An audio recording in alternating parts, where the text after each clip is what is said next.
Halo, perkenalkan nama saya Naranata Riko dari kelas 2 IA 26. Di sini saya mewakili kelompok 4 akan menjelaskan materi yang sudah kami bahas sebelumnya, yaitu kontrol I/O, directory berkas, dan kontrol informasi. Nah, ayo kita kenal apa itu kontrol I/O dulu. Kontrol I/O atau kontrol input output dalam konteks pembelajaran sistem berkas ini merujuk pada mekanisme yang digunakan oleh sistem operasi untuk mengelola komunikasi antara perangkat keras, contohnya itu kayak hard disk, SSD, printer, dan memori utama, serta untuk mengatur akses terhadap berkas oleh pengguna dan aplikasi. Apa sih tujuannya? Tujuannya itu untuk menyembunyikan kompleksibilitas teknis dari pengguna, sehingga mereka dapat berinteraksi dengan berkas tanpa perlu tahu dan paham detail teknis perangkat penyimpanannya. Nah, fungsi utama dari kontrol I/O itu di sini ada 4, yaitu yang pertama memelihara directory berkas. Sistem operasi ini memelihara directory yang berisi informasi tentang berkas, termasuk nama, atribut, dan lokasi penyimpanan. Informasi ini disimpan dalam struktur data seperti file control block atau FCB, atau bisa juga disimpan dalam bentuk inode yang memungkinkan sistem untuk melacak dan mengelola berkas secara efisien. Lalu yang kedua adalah menentukan jalur data. Kontrol I/O menentukan jalur aliran data antara memori dan perangkat penyimpanan sekunder, memastikan data dapat ditransfer dengan efisien dan aman. Lalu yang ketiga ada mengkoordinasikan komunikasi. Sistem ini mengkoordinasikan komunikasi antara CPU dan perangkat penyimpanan, termasuk penjadwalan operasi baca tulis dan pengelolaan antara permintaan input-output dari berbagai aplikasi. Lalu yang terakhir ada menyiapkan dan mengatur berkas. Sebelum berkas digunakan untuk operasi input atau output, kontrol I/O ini menyiapkan berkas tersebut dan mengatur penggunaannya, termasuk untuk membuka, membaca, menulis, dan menutup berkas. Di sini kita akan membahas jenis-jenis metode kontrol I/O. Di sini ada 3 yang sering digunakan, yaitu program I/O, interrupt driven I/O, dan DMA. Yang pertama ini program I/O. Pada metode ini, CPU secara aktif mengontrol seluruh transfer data antara memori dan perangkat I/O.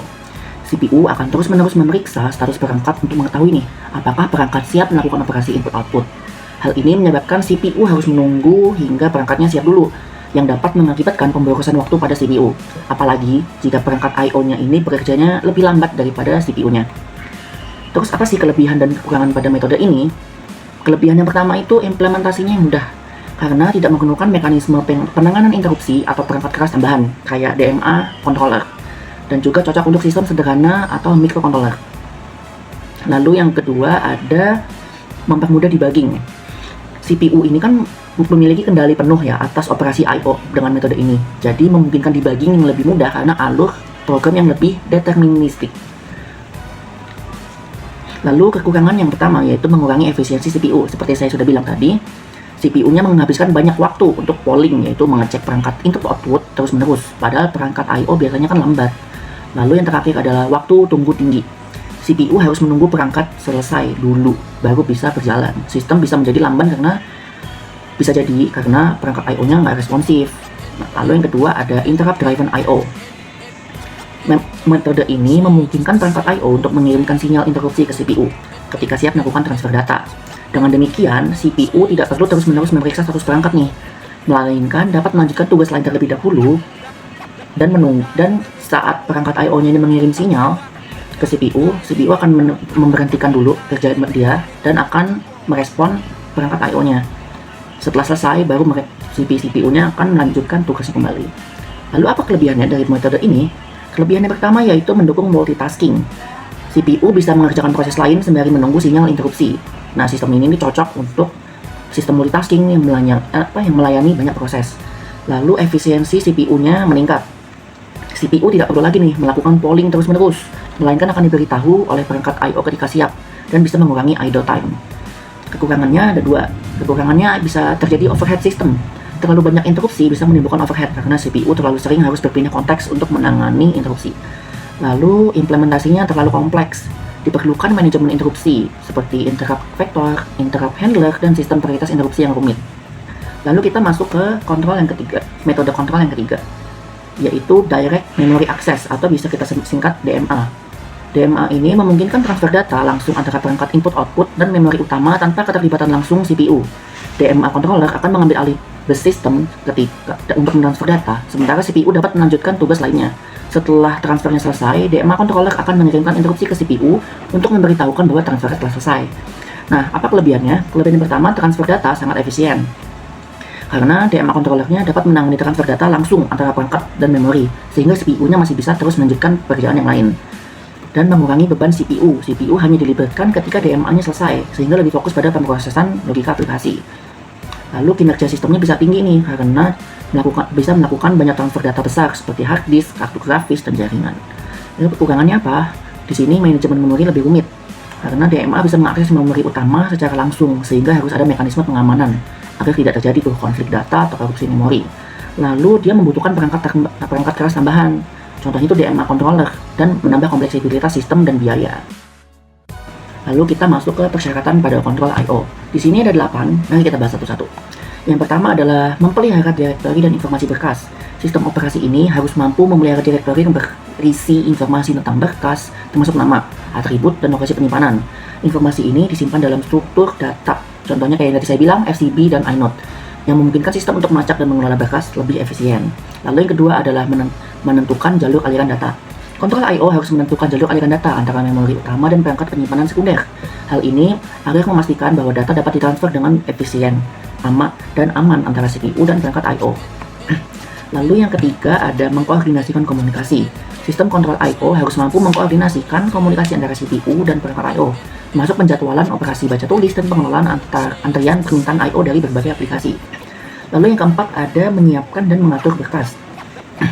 Sebelum berkas digunakan untuk operasi input-output, kontrol I/O harus menyiapkan berkas tersebut dan mengatur penggunaannya, termasuk membuka, membaca, menulis, dan menutup. Lalu yang kelima ada memanajemen perangkat keras, input-output. Sistem operasi harus menyediakan antarmuka yang konsisten untuk semua driver perangkat, termasuk driver tingkat rendah, menengah, dan sistem berkas. Semua permintaan input-output ke driver dikirim sebagai paket permintaan I/O atau I/O Request Packet atau IRPS. Yang keenam ada pengendalian akses dan keamanan. Sistem kontrol I/O harus memastikan bahwa hanya pengguna atau proses yang memiliki hak akses yang sesuai dan dapat melakukan operasi tertentu pada berkas atau perangkat. Hal ini dapat dicapai melalui mekanisme, contohnya itu kayak Access Control List (ASLs) yang menentukan hak akses spesifik untuk setiap pengguna dan atau grup. Lalu yang ketujuh ada menangani kesalahan dan keandalan. Sistem kontrol I/O harus mampu mendeteksi dan menangani kesalahan yang terjadi selama operasi I/O, seperti kegagalan perangkat atau kesalahan baca tulis, dan memastikan keandalan data yang ditransfer. Lalu yang terakhir ada efisiensi dan kinerja. Kontrol I/O harus dirancang untuk memastikan efisiensi dan kinerja sistem, misalnya dengan meminimalkan pergerakan kepala disk melalui penjadwalan I/O yang lebih optimal, serta memanfaatkan caching dan buffering untuk mempercepat akses data. Sekarang kita akan memasuki pembahasan kedua, yaitu direktori berkas. Apa sih direktori berkas ini? Dalam sistem operasi, direktori berkas adalah struktur data yang digunakan untuk menyimpan informasi tentang berkas-berkas yang tersimpan dalam sistem penyimpanan. Direktori berfungsi sebagai wadah pengorganisasian berkas, memudahkan akses, pengelompokan, dan pengaturan akses. Menurut Silberskatch et al. Dalam buku Operating System Concept, direktori adalah a symbol table that translates file names into their directory entries. Artinya, direktori bertindak sebagai kamus yang menghubungkan nama berkas dengan informasi sistem yang menunjuk pada lokasi fisiknya. Ada 5 fungsi direktori berkas di sini, yaitu pertama, mengelompokkan berkas, mengatur berkas berdasarkan kategori atau topiknya. Yang kedua, navigasi berkas, memudahkan pencarian dan pengaksesan berkas. Yang ketiga, mengatur ruang penyimpanan. Direktori membantu sistem untuk melacak penggunaan dan ketersediaan ruangan. Yang keempat, mengatur keamanan dan privasi. Hak akses direktori membatasi nih siapa aja yang bisa mengubah atau membuka berkas tersebut. Lalu yang terakhir adalah mengelola nama berkas, menyediakan namespace untuk membedakan berkas yang sama pada lokasi yang berbeda. Lalu di sini kita akan membahas 3 struktur direktori berkas yang lebih sering digunakan.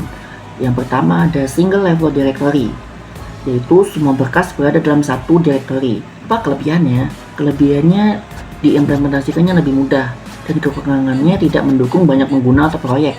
Nama filenya harus unik dan atau global. Terus yang kedua ada two level directory. Terdapat direktori khusus untuk tiap pengguna. Kelebihannya mendukung multi user dengan namespace terpisah, tapi tidak mendukung subdirektori dalam direktori pengguna. Lalu yang ketiga ada tree structure directory. Struktur seperti pohon dengan direktori dan subdirektori bertingkat. Kelebihannya organisasi sangat fleksibel dan logis, tapi dapat menjadi rumit dalam navigasi jika sangat dalam direktori dan subdirektorinya. Lalu kita masuk ke contoh direktori berkas. Dapat dilihat di sini Ada root directory yang bernama tugas. Ini merupakan root directory untuk semua tugas. Nah, root directory ini bisa diakses oleh pemilik sebagai folder utama untuk menyimpan semua file-file yang nantinya bakal bisa dikerjakan. Lalu di dalamnya ada subdirectory dari tugas yang bernama mata kuliah. Nah, subdirectory ini menciptakan sistem organisasi yang mudah dipahami dan dapat diakses. Lalu di dalam subdirectory dari tugas mata kuliah tadi ada subdirectory baru, yaitu sistem operasi. Nah, di dalam subdirectory ini terdapat dua file yang sudah ada, yaitu tugas 1 dan tugas 2. Lalu ada subdirectory lagi di dalam subdirectory mata kuliah, yaitu AI, yang diisi oleh file-file juga dalam bentuk docs, dan di dalamnya juga ada subdirectory lagi yang berisi data CSV agar si data ini tidak tercampur dengan file teks atau dokumen. Lalu kita akan masuk ke materi yang ketiga, yaitu kontrol informasi. Apa sih kontrol informasi itu? Kontrol informasi adalah bagian dari sistem operasi yang bertanggung jawab untuk mengelola dan melindungi informasi yang berkaitan dengan pengguna, proses, file, dan sumber daya lainnya untuk menjaga keamanan, privasi, dan integritas sistem komputer. Lalu tujuan dari kontrol informasi ini ada 4. Yang pertama, menjamin keamanan dan privasi data. Salah satu fungsi utama kontrol informasi adalah mengatur siapa yang boleh mengakses, modifikasi, atau eksekusi berkasnya. Tanpa pengendalian informasi yang ketat, semua pengguna bisa membaca atau mengubah file siapapun, termasuk data-data sensitif. Implementasinya sistem Unix atau Linux menggunakan permission bits RWX untuk user, groups, dan order. Windows menggunakan access control list atau ACL yang lebih granular. Fitur ini mencegah akses tidak sah dan kebocoran data. Lalu yang kedua ada menjaga integritas dan konsistensi data. Sistem harus mampu menjamin bahwa berkas yang disimpan tidak berubah secara tidak sah, rusak, atau korup karena kegagalan sistem. Implementasinya bisa menggunakan timestamp, created, modified, dan access. Dapat digunakan untuk audit. Terus juga ada hash, checksum, dan fitur seperti file integrity monitoring (FIM) memastikan file tidak diubah oleh malware atau human error. Sistem berkas seperti ZFS atau BTRFS memiliki fitur deteksi dan koreksi kesalahan. Lalu yang ketiga ada mendukung organisasi dan navigasi file. Kontrol informasi yang mencakup struktur direktori, kategori berkas, serta atribut seperti nama, tipe, dan ukuran file. Tujuannya untuk menyediakan struktur logis agar pengguna dan sistem dapat menemukan file dengan cepat, mendukung navigasi hierarkis, misalnya home, user, dokumen, report, dan docs. Jadi bakal langsung kebuka tuh semua file-filenya. Lalu menghindari konflik nama file, misalnya ada dua file bernama resume.docs di folder yang berbeda. Manfaatnya apa? Agar mempermudah dalam pencarian dan pengelompokan, serta penyusunan file yang lebih efisien untuk pengguna dan aplikasi. Lalu yang terakhir ada mengoptimalkan manajemen penyimpanan. Kontrol informasi juga harus menyimpan data seperti ukuran file, lokasi blok data, dan status penggunaan. Hal ini sangat penting untuk mengoptimalkan pemanfaatan ruang disk. Implementasinya file system seperti ext4, ntfs, dan fat32 mencatat alokasi blok dan fragment file. Dengan informasi ini, sistem dapat melakukan defragmentasi, memperkirakan kapasitas sisa, dan menangani file besar dengan lebih efisien. Lalu kita akan membahas komponen pada kontrol informasi. Komponen di sini ada 3. Yang pertama ada authentication, yaitu proses untuk memastikan identitas pengguna sebelum diberikan akses oleh sistem. Contohnya itu bisa login dengan username dan password, fingerprint, atau two-factor authentication. Lalu yang kedua ada authorization, yaitu menentukan hak akses pengguna setelah mereka berhasil login. Contohnya, pengguna A bisa membaca file, sedangkan si pengguna B hanya bisa membaca dan menulis file tersebut. Lalu yang terakhir ada access control, yaitu mengatur siapa yang bisa mengakses apa dan dengan cara apa, read, write, execute. Contohnya itu ada access control list dan role based access control atau RBAC. Sekian presentasi saya pada materi hari ini. Saya mewakili kelompok 4. Mohon maaf jika ada kesalahan kata dan kekurangan dalam menjelaskan. Wassalamualaikum warahmatullahi wabarakatuh.